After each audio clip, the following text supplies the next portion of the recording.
Hello friends, स्वागत है आप लोग एनसीईआरटी जोन में। इस लेक्चर में हम डिस्कस करेंगे बैंकिंग एंड इंश्योरेंस के बारे में। देखो, हमें तो करना है, लुसेंट से हम कोर्स कर रहे हैं, लेकिन आपको पता चलना चाहिए कि ये चैप्टर थोड़ा सा उतने अच्छे से लुसेंट में नहीं दे रखा है, इसलिए हम इसको थोड़ा समझने के लिए और भी कहीं से कंटेंट को उठा रहे हैं, इंटरनेट से या और कहीं कहीं से, अपने बुक से, एनसीईआरटी से, ताकि समझ में आ सके। तो कौन कौन सा टॉपिक हमें कंप्लीट करना है इसमें? सबसे पहले बेसिक कुछ चीज़ें डिस्कस करनी है कि आरबीआई कब एस्टैब्लिश हुआ, और उसके बाद सबसे पहला बैंक कौन सा था, स्वदेशी मूवमेंट में बैंक का क्या हुआ, बैंकिंग कंपनीज एक्ट कब आई, बैंकिंग रेगुलेशन एक्ट कब आया, ये सब अलग अलग, मुद्रा बैंक और commercial bank, non commercial bank, schedule bank, non schedule bank, lead bank scheme क्या है, बैंकिंग रिफॉर्म्स, उसके बाद आरआरबी, कोऑपरेटिव्स, भारतीय महिला बैंक, डेवलपमेंट बैंक, और उसके बाद कुछ दुनिया के जो बैंक है इंटरनेशनल बैंक, जैसे new development bank, Asian infrastructural investment bank, international fund for agriculture development, Asian development bank. उसके बाद कुछ लीडिंग प्राइवेट सेक्टर बैंक है, उसको डिस्कस करेंगे, और उसके बाद इंश्योरेंस डिस्कस करेंगे, और सबसे लास्ट में बैंकिंग टर्मिनोलॉजी। देखो, बैंकिंग टर्मिनोलॉजी को मैंने पीपीटी में नहीं लिखा है, क्योंकि उसको समझाना है, उससे समझ के क्वेश्चन आना है, तो उसको समझाएंगे। उसके बाद हमें करेंसी, क्वाइनेज वगैरह ऑलमोस्ट 16 टर्म डिस्कस करने हैं, वो इतने इंपॉर्टेंट है, आपको इतना क्लियर हो जाएगा, मज़ा आ जाएगा सब कुछ। उसके बाद कैंसिलेशन ऑफ लीगल टेंडर के बारे में हम डिस्कस करेंगे। तो आज हमारा पूरा चैप्टर कंप्लीट होने जा रहा है। आप लोग थोड़ा सा ध्यान से देखिए, थोड़ा पेशेंस रखिएगा, कंप्लीट हो जाएगा। कोई भी डाउट हो तो अगली बार जब हम टैक्स सिस्टम में लाइव क्लास लेंगे, क्योंकि लाइव लेने वाले थे, लेकिन अभी इशू इंटरनेट का थोड़ा होने लगा, तो हम रिकॉर्ड करके अपलोड कर दे रहे हैं। और एक और चीज़, कोई डाउट हो तो डाउट रख लीजिएगा, टैक्सेशन सिस्टम में हम डिस्कस करेंगे, या आप कमेंट सेक्शन में आराम से पूछ सकते हो। और ग्रुप हमारा ज्वाइन कर लीजिएगा, डिस्क्रिप्शन सेक्शन में लिंक है, उसको ज्वाइन कर लीजिएगा, कर लेंगे। और इवन आप कोई भी मैसेज करना हो तो कर लीजिएगा 9582062485। इस पे कोर्स की जानकारी भी ले सकते हैं। 2 कोर्स हमारा पेड चल रहा है, ज़्यादा फी नहीं है, 300। दोनों कोर्स अगर ज्वाइन करते तो 500। कोर्स है क्या? कोर्स है लुसेंट की पूरी ऑब्जेक्टिव को डिटेल में वीडियो सॉल्यूशन और साथ में पीडीएफ आपको मिलेगी डिटेल में। ऐसा नहीं कि 4 ऑप्शन में एक सही है, ऐसा नहीं, इतना नहीं, बहुत डिटेल में आप देखोगे। आप डेमो वीडियो देख सकते हो, लुसेंट ऑब्जेक्टिव और राकेश यादव सर की बुक जो है जीएस, उसके इसके बाद भी बहुत कुछ एक्स्ट्रा। और इस एक चीज़ बताता हूँ, जो भी वीडियो आप इसमें देखोगे उसमें कोई ऐड वैड नहीं होता है, क्लियर? जो आप पेड वाले देखो उसमें कोई ऐड नहीं होता है। आपको बस अनलिस्ट करके मैं लिंक डाल देता हूँ ग्रुप में, और उस ग्रुप को ज्वाइन करने का फ़ी है ये, समझिए। आपको ऐड नहीं होता है, तो आप बिल्कुल बिल्कुल बिल्कुल बेफिक्र हो गए, आप आराम से कर सकते हो। तो चलिए, आप मुझे इस नंबर पे मैसेज करना चाहते हो, ज्वाइन कर लीजिएगा, करना हो तो। देखो, कुछ बेसिक्स सबसे पहले डिस्कस करते हैं। सबसे पहला बैंक था जो अवध, एक कॉमर्शियल बैंक था जो इंडिया के द्वारा, देखो इससे पहले भी आप बोलोगे तो ये बैंक सब बंगाल, बिहार, बंगाल, बॉम्बे, मद्रास वाला, ये सब पहले फॉर्मेशन किया गया था। लेकिन जो अवध का कॉमर्शियल बैंक था, वो पहली बार, जो लिमिटेड ही सही, लेकिन इंडियंस के द्वारा मैनेज किया जा रहा था, क्लियर? तो ये अवध कमर्शियल बैंक पहला है। बाद में पीएनबी भी आया 1894 में, लेकिन पहला है अवध कमर्शियल बैंक, कोई दिक्कत नहीं। उसके बाद बात करते हैं 1949 में आरबीआई को नेशनलाइज कर दिया गया और आरबीआई को सेंट्रल बैंक बना दिया गया। 1955 में, देखो 1921 में क्या हो गया था, 3 बैंक, बॉम्बे, बंगाल और मद्रास को, इन तीनों को मिला के एक नया नाम दे दिया गया था, इंपीरियल बैंक ऑफ इंडिया। और इसको बाद में imperial of bank of India को एसबीआई नाम दे दिया, state bank of India. State bank of India किसके रिकमेंडेशन पे? गोरेवाला कमेटी के रिकमेंडेशन पे। ये सारे इंफॉर्मेशन हमारे करेक्ट है। सबसे पहला बैंक जो इंडियन के द्वारा मैनेज किया जा रहा था, ये है अवध। ये सब बुक इंफॉर्मेशन दिया हुआ है, इसलिए मैं एक्स्ट्रा बता दे रहा हूँ। पीएनबी 1894 में, क्लियर? लाला लाजपत राय।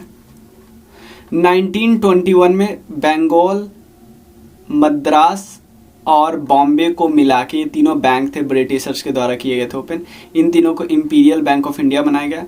1955 में इसको नेशनलाइज कर दिया गया और एसबीआई बना दिया गया, ठीक है, कोई दिक्कत नहीं है।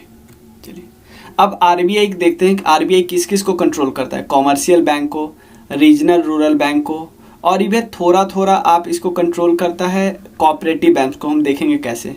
क्लियर। रीजनल रूरल बैंक में कोऑपरेटिव बैंक भी आ गया और कॉमर्शियल बैंक में पब्लिक भी आ गया, प्राइवेट भी आ गया, सबको ऊपर से कंट्रोल करता है आरबीआई। ये सब हम डिस्कस करेंगे। पहले दो डिफरेंस हम समझ लेते हैं, हमारे बुक में दिया हुआ है डिफरेंस। तो समझना है क्या, एक है शेड्यूल बैंक और नॉन शेड्यूल बैंक। हमारे बुक में दिया हुआ है शेड्यूल कमर्शियल बैंक और नॉन शेड्यूल कमर्शियल बैंक। तो सबसे पहले कमर्शियल का बैंक हम समझ सकते हैं। ऐसा बैंक, ऐसा फाइनेंशियल इंस्टीट्यूशन, बैंकिंग टाइप का फाइनेंशियल इंस्टीट्यूशन है, वो आपको बोलता है कि भाई आके हमारे पास पैसे रखो, और उसी पैसे को क्या करता है, उधार देता है। समझ रहे हो ना कि बेसिक आपको बहुत सारे, ये फाइनेंशियल इंस्टीट्यूशन है, बहुत सारे आपको सर्विस प्रोवाइड करता है कि तुम्हारा अकाउंट इसमें रहेगा, तुम लोन ले सकते हो, तुम यहाँ पे पैसा जमा कर सकते हो, तुम सर्टिफिकेट ऑफ डिपॉजिट पा सकते हो, सेविंग अकाउंट खोल सकते हो, कुछ भी। मोटिव होता है प्रॉफिट मोटिव होता है। अगर कोई गवर्नमेंट बैंक है तो उसका मोटिव थोड़ा सा वेलफेयर भी होगा और थोड़ा थोड़ा फाइनेंशियल इंक्लूजन भी होगा कि लोगों के पास थोड़ा सा पैसा सेव करके रखा जाए। ठीक है। शेड्यूल कॉमर्शियल बैंक में होता है ऐसे बैंक जो बैंकिंग रेगुलेशन एक्ट 1949 के अंदर आते हैं। ध्यान देना। हाँ, सबसे पहले एक चीज बता दे रहा हूँ। चाहे सब देखो, अगर आप शेड्यूल बैंक हो या नॉन शेड्यूल बैंक हो, आप पे रेगुलेशन तो होगी। रेगुलेशन किसके द्वारा होंगी, बैंकिंग रेगुलेशन एक्ट के द्वारा। ओके, एक चीज मैं थोड़ा सा यहाँ पे उल्टा बता दिया था, ध्यान देना। शेड्यूल बैंक वो होता है जो आरबीआई का एक एक्ट है 1934 वाला, उसके सेकेंड शेड्यूल में जो लिस्ट है ना, उसमें साइन किया हुआ है, उसमें ऐड है। समझ लीजिए, आरबीआई का एक्ट 1934 है, उसके पास एक सेकेंड शेड्यूल है। इस सेकेंड शेड्यूल में कोई अगर बैंक है तो उसको शेड्यूल बैंक बोलेंगे, और जो नहीं है उसको नॉन शेड्यूल बोलेंगे। अब देखो, नहीं कौन है, एक एग्जांपल सिर्फ एक है जो नहीं है, जेएनके बैंक। और अभी मुझे पता नहीं कि जेएनके का विभाजन होने के बाद इस बैंक के साथ क्या हुआ, इसका जानकारी अभी तक कहीं क्लियर नहीं दिया हुआ है, इसलिए मैंने बस आपको बता दिया, अवेयर कर दिया कि बाद में हो सकता है कि ये भी अब शेड्यूल बैंक हो जाए तो नॉन शेड्यूल का कहानी ही खत्म हो जाए। ठीक है ना, ऐसे भी हो सकता है ना। चलिए, इसमें बहुत सारे स्टेट बैंक, उसकी सब्सिडरी, जितनी भी और नेशनलाइज बैंक है, प्राइवेट बैंक है, फॉरेन बैंक है, रीजनल रूरल बैंक है, फॉरेन बैंक है, और कुछ कोऑपरेटिव बैंक है, सब आते हैं शेड्यूल कमर्शियल बैंक के अंदर। कोई दिक्कत नहीं, ये सारे के सारे आरबीआई के एक्ट 1934 के शेड्यूल में, सेकेंड शेड्यूल में शामिल है। ये क्वेश्चन पूछा जा सकता है, कोई दिक्कत नहीं। कॉमर्शियल बैंक समझ गए। अब इंडियन गवर्नमेंट के पास 4 जगह पे इंडियन अपने कॉइन को मिंट करती है, मुंबई में, कोलकाता में, हैदराबाद में, नोएडा में। बस ध्यान रख लीजिएगा थोड़ा। नेक्स्ट है टॉपिक हम डिस्कस करें आरबीआई के बारे में, बेसिक जानकारी कर लेते हैं आरबीआई के बारे में। देखो, हमारे अभी तक हमने क्या कर दिया, एक तो कॉमर्शियल बैंक के बारे में डिस्कस किया, नॉन शेड्यूल और शेड्यूल बैंक के बारे में डिस्कस किया। अब आरबीआई के बारे में डिस्कस कर लेते हैं, कोऑपरेटिव बैंक। आरबीआई के बारे में डिस्कस कर लेंगे, उसके बाद हम डिस्कस करेंगे आरबीआई कोऑपरेटिव बैंक्स, और उसके बाद एक हमारा ब्लॉक में टॉपिक दिया हो ना मुद्रा के बारे में, तो मुद्रा के बारे में थोड़ा देख लेंगे, 3 स्लाइड। उसके बाद देख लेंगे, उसके बाद हमारा दिया करना था कि कैसे बैंक मर्जर हुआ, बैंक मर्जर के बारे में, उसका lead bank scheme, regional rural bank और कोऑपरेटिव बैंक। मैंने ट्राई किया, पता क्या, कि आपके बुक के हिसाब से चलो ताकि आपको कन्फ्यूजन ना हो, मतलब आपके बुक में जो पहले दिया हो उसको पहले देते, ठीक है ना, कोई दिक्कत नहीं ना। चलिए चलिए, अब देखो, कोऑपरेटिव बैंक मैं आगे भी बताने वाला हूँ। कोऑपरेटिव बैंक रूरल एरिया में भी होता है, अर्बन एरिया में भी होता है, रूरल एरिया में भी होता है, अर्बन एरिया में होता है। देखो, सारे बैंक, जो बैंक कोऑपरेटिव सोसाइटी एक्ट 1912 में अगर इस एक्ट के अंदर एस्टैब्लिश किए हैं तो वो होंगे कोऑपरेटिव बैंक। कौन से act, cooperative society act. Cooperative society को आरबीआई के रेगुलेट करती है, हाँ रेगुलेट करती है, लेकिन बैंक आरबीआई रेगुलेट करते किस एक्ट के तहत, बैंकिंग रेगुलेशन एक्ट के तहत भी और बैंकिंग लॉज के तहत भी। समझ रहे ना, एक एक्स्ट्रा एक्ट इस पे लग गया भाई, ऐसा नहीं है कि बिल्कुल इसका कोई रेगुलेशन नहीं होगा। इसके ऊपर एक और एक्ट लग गया, कौन कौन सा, 1965 वाला एप्लीकेशन टू कोऑपरेटिव सोसाइटी, और बैंकिंग रेगुलेशन एक्ट तो लग ही रहा था, तो सब पे लग रहा था, चाहे शेड्यूल हो या नॉन शेड्यूल हो, लगेगा ही लगेगा। चलिए अब थोड़ा हम ये स्लाइड ये बीच में आ गया है, ये स्लाइड बीच में आ गया था, इस स्लाइड को आप यहाँ से हटा सकते हो, इस स्लाइड को आप बाद में ले सकते हो, क्योंकि देखो ना आरबीआई के बीच में ही आ गया, ये आरबीआई के बारे में है, ये भी आरबीआई के बारे में ही है, ठीक है ना। रिजर्व बैंक ऑफ इंडिया आपको पता है, गवर्नमेंट ऑफ इंडिया 1935 वाला एक्ट के थ्रू इस्टाब्लिश किया गया था, और इसका पता है क्या काम होता है, इसका काम होता है फाइनेंशियल स्टेबिलिटी को मेंटेन करना और रेगुलेट करना कंट्री के करेंसी और क्रेडिट सिस्टम को। लोकेटेड कहाँ है, मुंबई में इसका हेडक्वार्टर है, मुंबई को इसलिए हम फाइनेंशियल कैपिटल बोलते हैं।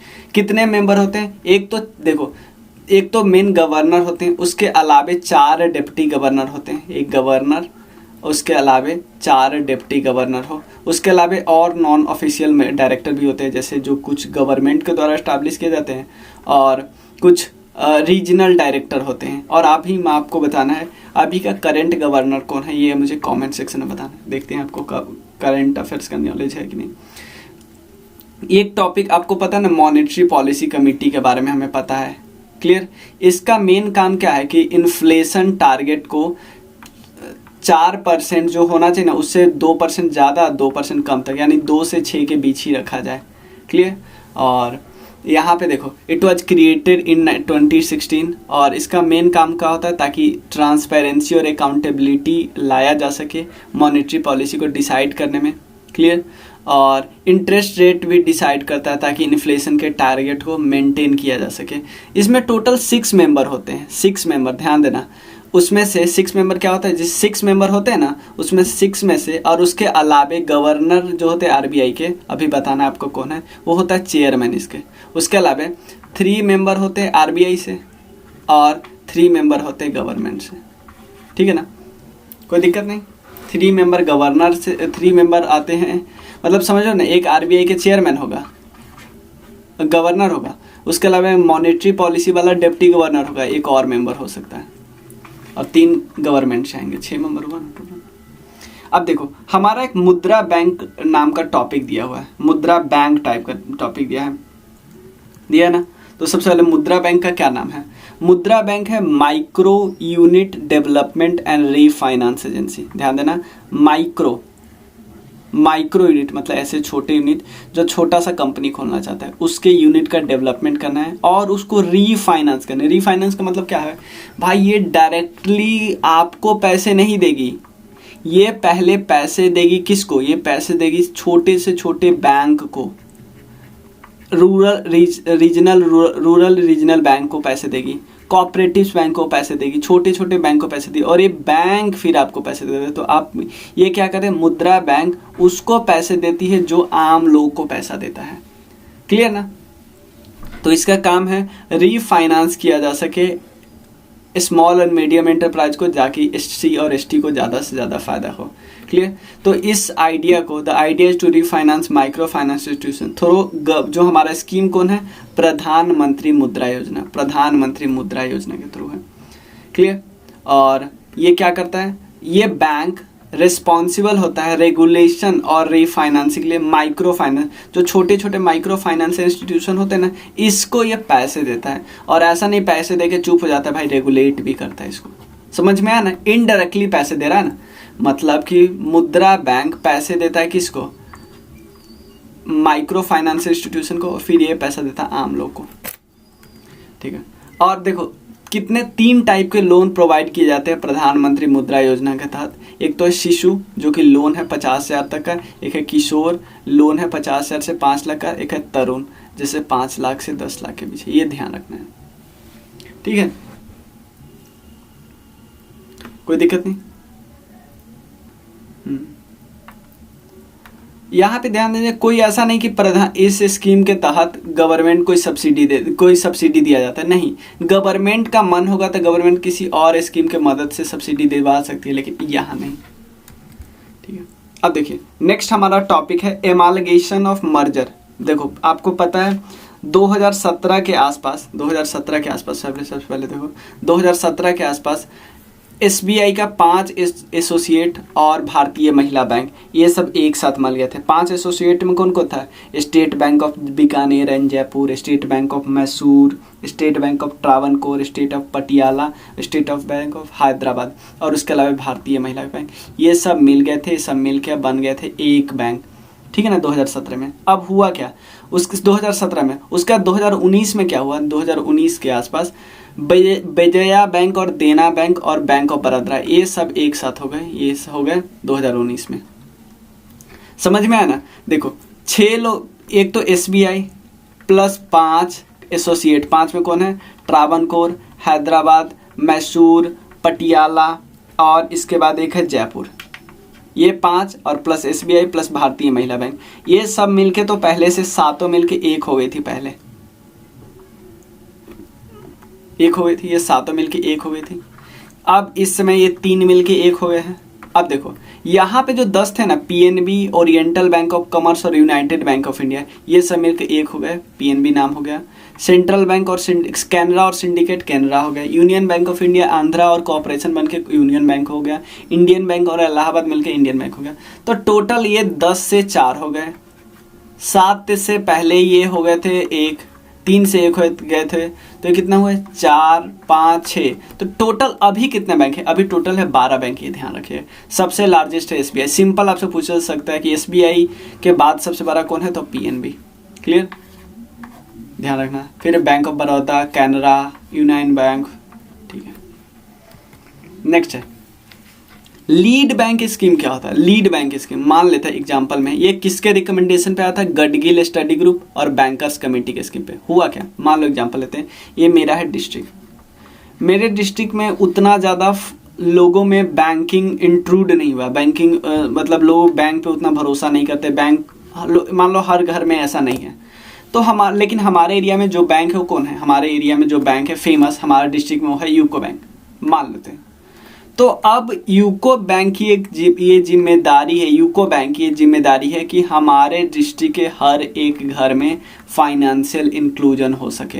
यूको बैंक की ये जिम्मेदारी है, वही है aim to provide adequate banking and credit in rural area through and service area approach. कि भाई इस एरिया में हम फेमस है, तो हम इस एरिया ये एरिया हमारे बैंक को अलाइन किया गया है, तो हम इसको पूरा कंप्लीट कर देंगे, ठीक है ना।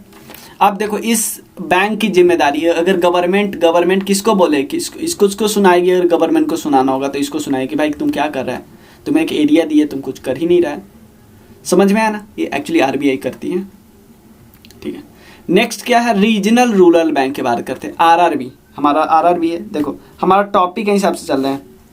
एक और चीज़, बैंकिंग रिफॉर्म्स में क्या है? बैंकिंग रिफॉर्म्स में देखो बैंकिंग रिफॉर्म्स में लिखा हुआ है कि नरसिम्हम कमेटी ने सीआरआर और एसएलआर को रिड्यूस करने की बात की थी। मैं सीआरआर एसएलआर अच्छे से बताऊंगा आपको। और बैंकिंग ओम्बड्समैन स्कीम भी चली थी, ताकि गवर्नमेंट, ओम्बड्समैन में क्या होता है, ताकि गवर्नमेंट आम आदमी के जो प्रॉब्लम होते हैं ना, उसका निजात हो सके। तो बैंकिंग ओम्बड्समैन स्कीम उसको बोलते हैं। क्लियर? तो आरआरबी एक फाइनेंशियल इंस्टीट्यूशन है जो क्या करती है, लोगों को क्रेडिट देती है एग्रीकल्चर और रूरल सेक्टर में। ऐसा नहीं सिर्फ एग्रीकल्चर में, वो नॉर्मल चीज़ों में भी पैसा दे सकती है, जैसे आप फिशरीज कर रहे हो, कुछ भी।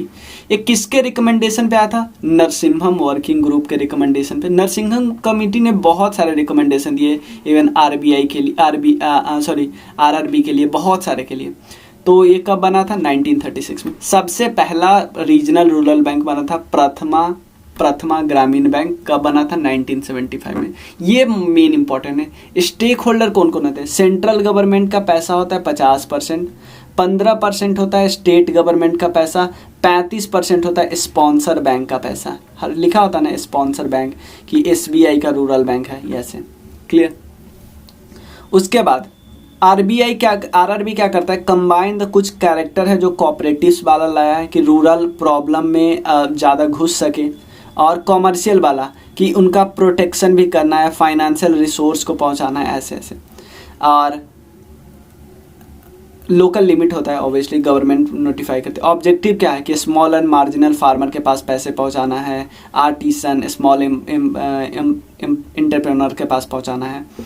75% पैसा अपना प्रायोरिटी सेक्टर लैंडिंग में खर्चा करना है, जैसे एग्रीकल्चर, फिशरीज, ऐसे ऐसी चीज़ों में। ठीक है, नेक्स्ट क्या है, कोऑपरेटिव बैंकिंग। हम डिस्कस कर ही चुके हैं कि कोऑपरेटिव बैंकिंग कि ये दोनों ये दोनों अप्लाई होगा। उसके अलावा एक 19/012 वाला अप्लाई हो रहा है। ठीक है, चलिए अब चलिए नेक्स्ट क्या है, इसमें और क्या क्या करना है कोऑपरेटिव बैंक्स में। कोऑपरेटिव क्रेडिट इंस्टीट्यूशन कंट्री में दो टाइप से होती है, एक होता है एग्रीकल्चर और एक होता है नॉन एग्रीकल्चर, ये तो हमें पता ही है। अब यहाँ पे एक बहुत अच्छा चीज़ लिखा हुआ, कोऑपरेटिव क्रेडिट में एग्रीकल्चर टाइप है, नॉन एग्रीकल्चर है। एग्रीकल्चर में भी दो टाइप है, एक शॉर्ट टर्म क्रेडिट, एक है long term credit institution. Short term मतलब जल्दी से, थोड़े दिन के लिए। तो आपसे ये क्वेश्चन बथेरे बार पूछा गया है कि भाई लॉन्ग टर्म क्रेडिट इंस्टीट्यूशन को हम क्या बोलते हैं, लैंड डेवलप। कौन देता है long term credit institution, land development bank देता है। ध्यान देना, लॉन्ग टर्म क्रेडिट कौन देता है, लैंड डेवलपमेंट बैंक देता है, याद रखना। शॉर्ट टर्म कौन कौन देता है, एक स्टेट कोऑपरेटिव दे सकता है, सेंट्रल कोऑपरेटिव बैंक दे सकता है, प्राइमरी एग्रीकल्चर कोऑपरेटिव सोसाइटी दे सकता है। अब देखो, स्टेट कोऑपरेटिव स्टेट लेवल पे, central cooperative bank district level पे, प्लीज इसको सेंट्रल लेवल मत मान लेना, primary agriculture credit society village level पे है। अब देखो एक बार और रिवाइज कर लेते हैं। कोऑपरेटिव क्रेडिट इंस्टीट्यूशन दो टाइप के, एग्रीकल्चर, नॉन एग्रीकल्चर। एग्रीकल्चर में दो टाइप का, एक short term, long term. Long term जो देती है वो है land development bank. Short term भी तीन टाइप का होता है, state cooperative, central cooperative bank, primary agriculture credit society. State cooperative state level पे, central cooperative bank district level पे, कंफ्यूजन नहीं होना चाहिए, primary agriculture credit society village level पे। क्लियर। इसके लिए भी नरसिम्हम कमेटी ने रिकमेंडेशन दिया था कि बैंकिंग में आपको और ज़्यादा रिवाइवल करने के लिए ज़रूरी है कोऑपरेटिव सोसाइटी को और ज़्यादा अच्छे से काम करवाना। हो गया। लॉन्ग टर्म में भी दो टाइप का है, एक है state cooperative agriculture and rural development bank और एक है primary cooperative agriculture and rural development bank. State cooperative, primary cooperative कौन करता है, लैंड डेवलपमेंट बैंक। चलिए अब नेक्स्ट क्या है टॉपिक हमारा, कुछ डेवलपमेंट बैंक है। भारतीय महिला बैंक तो दिया हुआ है, भारतीय महिला बैंक आपको पता है, आगे मैं कुछ किया हूँ भारतीय महिला बैंक के बारे में, यहाँ पे एक दिया हुआ था ना आपका, तो मैंने यहाँ पे लिख दिया। एक्चुअली अब तो स्टेट बैंक के साथ मिल गया है 2017 में। क्लियर। और इसका अभी एग्जीक्यूटिव डायरेक्टर है SM स्वाति, ये ध्यान रखिए। SBI का सब्सिडी हो गया है, कुछ ज़्यादा अब नहीं है इसमें इन्फॉर्मेशन डिस्कस करने लिए। ऑनर SBI है 100%, और कुछ याद नहीं करना। चलिए डेवलपमेंट बैंक की बात करते हैं तो इंडस्ट्रियल डेवलपमेंट बैंक कौन कौन है, IFCI, IDBI, SIDBI। Agriculture development bank है NABARD. Export import development bank है एक्जिम। हाउस डेवलपमेंट बैंक है NHW। समझ में आया ना, कोई दिक्कत नहीं। चलिए तो सबसे पहले हम एक एक करके देख लेते हैं। डेवलपमेंट बैंक, इनका मेन फोकस होता है डेवलपमेंट, किसी पर्टिकुलर सेक्टर में इनका डेवलपमेंट होता है कि चलो हमें इंफ्रा डेवलप करना है किसी पर्टिकुलर सेक्टर में। चलिए नेक्स्ट है सिडबी। देखो ऐसा नहीं है, जैसे मान लो ऐसा नहीं है आप सिडबी के पास जाओगे और जैसे इसका मेन काम है इंडस्ट्री का, आप बोलोगे भैया मुझे शादी करने के लिए पैसे चाहिए, नहीं। ठीक है ना, सबका अपना अपना काम है, इसका स्पेशलाइज्ड काम है इन सबका। ठीक है, समझे में आया ना। तो सिडबी का देखो कर लेते हैं, पहले सिडबी करते हैं। हमें पहले किसका करना चाहिए, चलो पहले सिडबी, कोई दिक्कत नहीं। ये भी एक प्रकार का इंडस्ट्रियल डेवलपमेंट बैंक है। तो सिडबी का फुल फॉर्म पहले आपको मैं बता देता हूँ। फुल फॉर्म है स्मॉल इंडस्ट्रीज, नाम से पता चला स्मॉल इंडस्ट्री का डेवलपमेंट करना है, small industry development bank of India. Okay, कोई दिक्कत नहीं। तो स्मॉल इंडस्ट्री को डेवलप करना है, तो कैसे इंडस्ट्री, MSME सेक्टर को डेवलप करना है, कोई दिक्कत नहीं। इस्टाब्लिश कब किया गया, 2 अप्रैल 1990 को। क्लियर। एक एक्ट ऑफ पार्लियामेंट के द्वारा और एक स्टैचुटरी बॉडी है, इसका हेडक्वार्टर है लखनऊ में, कोई दिक्कत नहीं है ना। मेन फंक्शन ना पता है भाई, क्रेडिट फ्लो MSME में होना चाहिए। फाइनेंशियल और डेवलपमेंट गैप जो है MSME इकोसिस्टम के बीच वो ख़त्म होना चाहिए। क्लियर। ये बोलते हैं कि कोऑपरेटिव्स कोऑर्डिनेट करता है कि कैसे इंस्टीट्यूशन सिमिलर एक्टिविटी में एंड करे, ये सब बात। और तो अब शेयर ऑफ सिडबी का शेयर किस किस के पास है? सेंट्रल गवर्नमेंट के पास है, बहुत सारे इंस्टीट्यूशन के पास है, जैसे पब्लिक सेक्टर बैंक, बहुत सारे गवर्नमेंट के पास है, इंश्योरेंस कंपनी। नहीं, ये सब पूछेगा नहीं। हेडक्वार्टर, काम, फॉर्मेशन। चलिए नेक्स्ट। यार पहले इन दोनों का करना चाहिए था ना।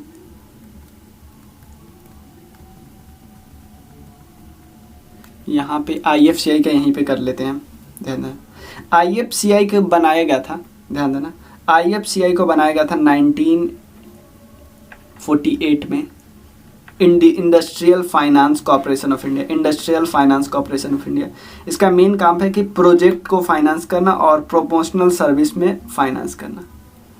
नेक्स्ट है IFCI, इंडस्ट्रियल, ये तो हो ही गया IFCI, IDBI, industrial development bank of India, ठीक है, 1968 में। इसका काम है लार्ज स्केल फाइनेंसिंग की ज़रूरत होती है ना, और मीडियम स्केल फाइनेंसिंग की ज़रूरत होती है इंडस्ट्री में, तो वहाँ पे देना पैसा। 1964 में सिडबी हो ही गया। उसके बाद नाबार्ड है, नाबार्ड के बारे में तो डिटेल में हम डिस्कस करेंगे। नाबार्ड क्या है? एग्रीकल्चर डेवलपमेंट बैंक, ठीक है, नाबार्ड डिस्कस करें। देखो इसका इस्टेब्लिशमेंट कब हुआ? 1982 में।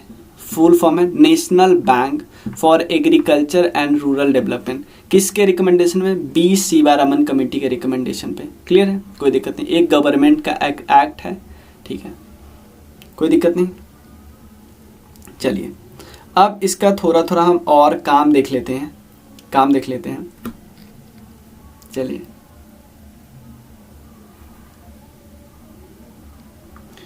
ओके, तो इसका हेडक्वार्टर है मुंबई, और आपको बताना है, एक तो आपको RBI का गवर्नर बताना है, इनका CEO बताना है कौन है, ठीक है। इनका क्या काम होता है कि एग्रीकल्चर और रूरल डेवलपमेंट करना है थ्रू पार्टिसिपेटिव फाइनेंस और नॉन फाइनेंशियल इंटरवेंशन में, इनोवेशन में, टेक्नोलॉजी इन, मतलब पैसा भी देना है और भी सेक्टर पे काम करना है। क्लियर। फंक्शन क्या क्या काम होता है? ये रीफाइनेंस करते किसको? कोऑपरेटिव बैंक को, स्टेट कोऑपरेटिव बैंक को, सेंट्रल कोऑपरेटिव बैंक को, RRB को और लैंड डेवलपमेंट बैंक को, सबको ये रीफाइनेंस करते हैं। क्लियर। और रीफाइनेंस असिस्टेंस मिलता है किसको? एग्रीकल्चर को, रूरल डेवलपमेंट एक्टिविटी को, सब कुछ को। क्लियर। गवर्नमेंट ने एक फंड बनाया है, rural infrastructure development fund, NABARD के अंदर, ठीक है। कितना? 2000 करोड़ इनिशियल कॉर्पस है, थोड़ा पुराना डेटा है, आप ध्यान रखिएगा। और ये सुपरवाइज करता है स्टेट कोऑपरेटिव बैंक को, डिस्ट्रिक्ट कोऑपरेटिव सेंट्रल बैंक को और रीजनल रूरल बैंक को, ताकि काम हो सके, और इन पे स्टैट्यूटरी इंस्पेक्शन भी कर सकता है। क्लियर। नाबार्ड का एक प्रोग्राम है, नाबार्ड का और एक नाम से बोला जाता है SHG, बैंक लिंकेज प्रोग्राम, ताकि बैंक को सेल्फ हेल्प ग्रुप से लिंक करने में मदद करता है, इनकरेज करता है, ताकि बैंक और चले बैंक और सेल्फ हेल्प ग्रुप लिंक करें। नेक्स्ट है नेशनल हाउसिंग बैंक। अब देख लेते हैं आगे, ये भी तो हमें करना है, नेशनल हाउसिंग बैंक करना है, फिर एग्जिम करेंगे। तो पहले एग्जिम कर लेते हैं। एग्जिम को हम एक्सपोर्ट इंपोर्ट बैंक बोलते हैं, और पूरा की तरह गवर्नमेंट ऑफ इंडिया के द्वारा ये होल्ड किया जाता है। इस्टाब्लिश किया गया 1982 में, सेम नाबार्ड की तरह। दिल्ली में इसका, न्यू दिल्ली में इसका हेडक्वार्टर है। इसका मेन काम है फाइनेंस ऐसे कंपनी को करो जो फॉरेन ट्रेड को प्रमोट करते हैं, मतलब जो फॉरेन ट्रेड करना चाहते हैं, ताकि ज़्यादा से ज़्यादा हम फॉरेन ट्रेड कर सके और वहाँ से पैसा ला सके। EXIM bank line of credit भी देती है, किसको? टू ओवरसीज फाइनेंस इंस्टीट्यूशन को, रीजनल डेवलपमेंट बैंक को, सॉवरन गवर्नमेंट को और बहुत सारे को, सबको। ठीक है, कोई दिक्कत नहीं।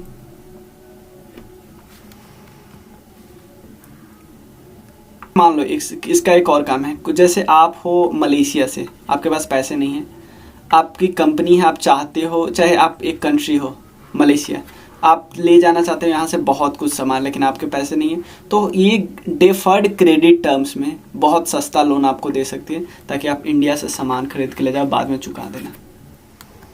ठीक है, नाबार्ड हमने देख लिया।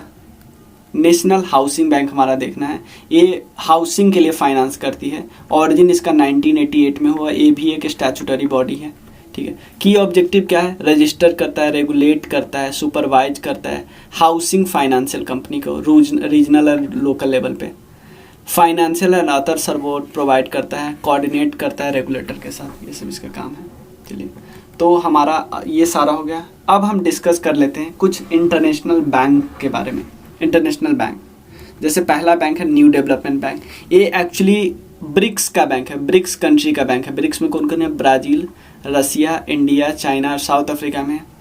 बनाया कब गया था ये भी हमें पता होना चाहिए। ब्रिक्स का एक समिट हुआ था, 6 समिट, कहाँ पे, ब्राज़ील में, फोर्टिजला में हुआ था 2014 में। वहीं पे बात चली थी कि न्यू डेवलपमेंट बैंक बनाते हैं। इसका हेडक्वार्टर एक्चुअली शंघाई में है, चाइना में, ठीक है। और 2018 में एनडीबी को ऑब्जर्वर स्टेटस का दर्जा मिला यूनाइटेड नेशन जनरल असेंबली में, ठीक है ना, क्योंकि ये बहुत अच्छा कोऑपरेट कर रहे थे, ठीक है।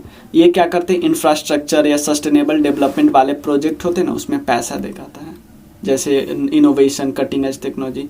तो इंडिया बहुत ज़्यादा इसे लोन ले रखा है, जैसे हम बताते हैं। इसका हेडक्वार्टर आपको पता है, ये इसका तो हो गया, इसका संघाई। अब नेक्स्ट करते हैं Asian infrastructure investment bank, AIIB। ये भी एक मल्टीलेटरल डेवलपमेंट बैंक है। इंडिया के अलावे भी और बहुत देश हैं। अगर बात करें इंडिया के अलावा, इंडिया टोटल 57 में से एक देश है, लेकिन इंडिया का सबसे ज़्यादा स्टेक होल्डर है। मतलब चाइना के बाद अगर सबसे ज़्यादा स्टेक होल्डर है तो किसी का है, तो इंडिया का है। इंडिया बहुत सारा लोन भी इससे लेता है, इस बैंक से। सबसे ज़्यादा कोई देश अगर लोन लिया तो है इंडिया। टर्की आता है सेकंड नंबर पे, ठीक है, कोई दिक्कत नहीं। इंडिया का सेकंड नंबर पे है स्टेक होल्डर, ये याद रखना है। यानी वोटिंग भी इंडिया का सेकंड नंबर पे होगा। और चले, इसका हेडक्वार्टर एक्चुअली बीजिंग में है। एशियन डेवलपमेंट बैंक, इसका हेडक्वार्टर आपको पता है मनीला, फिलीपाइंस में है, क्लियर। इसमें टोटल है 68 कंट्री, इसमें से 68 में से 49 एशिया से आता है। और ये भी एक रीजनल डेवलपमेंट बैंक है एक्चुअली, ठीक है। और इसमें इंडिया का शेयर एक्चुअली कितने नंबर पे आता है, देखो सबसे पहले आता है जापान का, उसके बाद यूनाइटेड नेशन। पहले दोनों का मतलब इसका और इसका ऑलमोस्ट बराबर है। नहीं, पहले जापान, फिर यूएसए, फिर चाइना, फिर इंडिया का आता है, फिर ऑस्ट्रेलिया का आता है। ये प्रोजेक्ट, ऐसे प्रोजेक्ट को पैसा देता है जो सोशल एंड डेवलपमेंट करता है एशिया में, ठीक है ना, एक्सट्रीम पॉवर्टी को एंड करता है। International fund for agriculture development, एक इंटरनेशनल फाइनेंशियल इंस्टीट्यूशन है, क्लियर। एक स्पेशलाइज एजेंसी है यूनाइटेड नेशन की, 1977 में एस्टैब्लिश किया था, रोम में इसका हेडक्वार्टर है, ठीक है ना। और मेजर ये कब बना था, मेजर आउटकम ऑफ द 19, मतलब ये मेजर आउटकम है किसका, वर्ल्ड फूड कॉन्फ्रेंस हुआ था ना, उसका मेजर आउटकम है international fund for agriculture development, ठीक है। ऑब्जेक्टिव ऑब्वियसली वही है कि स्किल एंड ऑर्गेनाइजेशन देना है, ताकि मतलब लोगों को स्किल एंड बहुत चीज़ देना है, ताकि वो क्या कर सके, नेचुरल रिसोर्स ये सब को एक्सेस कर सके, लैंड का, वाटर का, ये सब कुछ, एग्रीकल्चर टेक्नोलॉजी को अच्छा कर सके, broad range of financial service लोगों को मिल सके, ये सब एम्प्लॉयमेंट पा सके, इंटरप्राइज को डेवलपमेंट कर सके, ये सब नॉर्मल बात है। नेक्स्ट है इंश्योरेंस रेगुलेटरी डेवलपमेंट अथॉरिटी। चलिए अभी पहले हम थोड़ा डिस्कस कर लेते हैं। चलिए, ये वीडियो जो बहुत लंबी वीडियो हो जाएगी। इंश्योरेंस के बाद वाला टॉपिक हम नेक्स्ट वीडियो में डिस्कस करेंगे। आज रात में मैं रिकॉर्ड कर लूँगा, काफ़ी लंबी वीडियो हो जाएगी नहीं तो। चलिए मिलते हैं फिर। हम इंश्योरेंस वाला हम कल कर लेंगे, इंश्योरेंस, क्योंकि अभी भी कम से कम 30-35 मिनट का वीडियो हो जाएगा।